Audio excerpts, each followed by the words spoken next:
Irish টিভিতে স্বাগতম। Phone কলই শেষ ভরসা। আমেরিকার প্রেসিডেন্ট ডোনাল্ড ট্রাম্প বলেছেন যে ইরানিদের হাতে কোনো খেলা নেই, সব খেলা ডোনাল্ড ট্রাম্পের হাতে। ইরানিদের কোনো নেতা নেই, এই জন্য তারা ভুল করছে।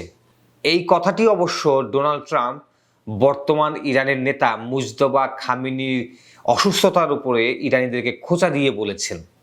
কথাটি অবশ্য সত্য, মুজতবা খামেনি প্রচণ্ড রকম অসুস্থ, কথাও বলতে পারছেন না, নড়াচড়াও করতে পারছেন না। আস্তে আস্তে অবশ্য তার অবস্থা উন্নতির দিকে যাচ্ছে। কিন্তু ডোনাল্ড ট্রাম্প এরই মাঝে বলেছেন যে এই পাকিস্তানে যে যুদ্ধবিরতি সম্পর্কিত যে আলোচনা চলছিল সেখানে যাওয়া অনেক দূরত্বের ব্যাপার, খরচের ব্যাপার এবং কষ্টের ব্যাপার, তো সেজন্য আর তিনি এখানে লোক পাঠাতে পারবেন না। এই জন্য বলেছেন ইরানিদেরকে তাকে ফোন করার জন্য, ফোন কলেই হবে সমাধান। এরই মধ্যে রাশিয়া হরমুজ প্রণালী দিয়ে আমেরিকার নিষেধাজ্ঞা সত্ত্বেও নাচতে নাচতে তার তেল নিয়ে গেল কোনো প্রকার কোনো টোল প্রদান করা ছাড়াই। এটি গতকালকে রাশিয়া তেল নিয়ে গিয়েছে হরমুজ দিয়ে, কিন্তু কোনো প্রকার কোনো টোল দেয়নি।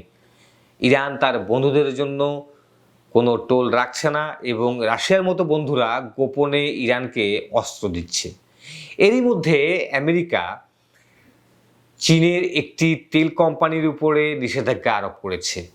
তারা বলছে যে এই কোম্পানিটি ইরানের কাছ থেকে তেল কিনছে এবং পরিশোধন করছে। যদিও কিছুদিনের মধ্যে ডোনাল্ড ট্রাম্প চীন যাবেন দ্বিপাক্ষিক আলোচনা করার জন্য।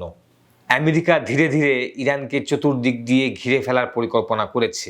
আমেরিকা তার ডেস্ট্রয়ার হচ্ছে বড় এক ধরনের জাহাজ যার ভিতরে অনেক পরিমাণ সৈন্য সহ ফাইটার জেট থাকে।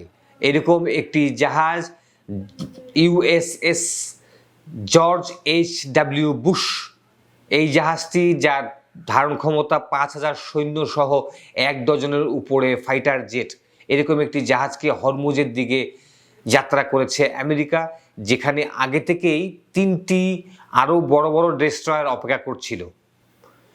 দুনিয়া হয়তো খুব শীঘ্রই দেখবে যুদ্ধের ডামাডোল, আর পেছনে পড়ে থাকবে লাশ। প্রশ্ন আপনার কাছে, আবার যদি ইরানের উপর হামলা হয় তাহলে কি এই যাত্রায় ইরান টিকে থাকবে? আপনার উত্তরের অপেক্ষায়।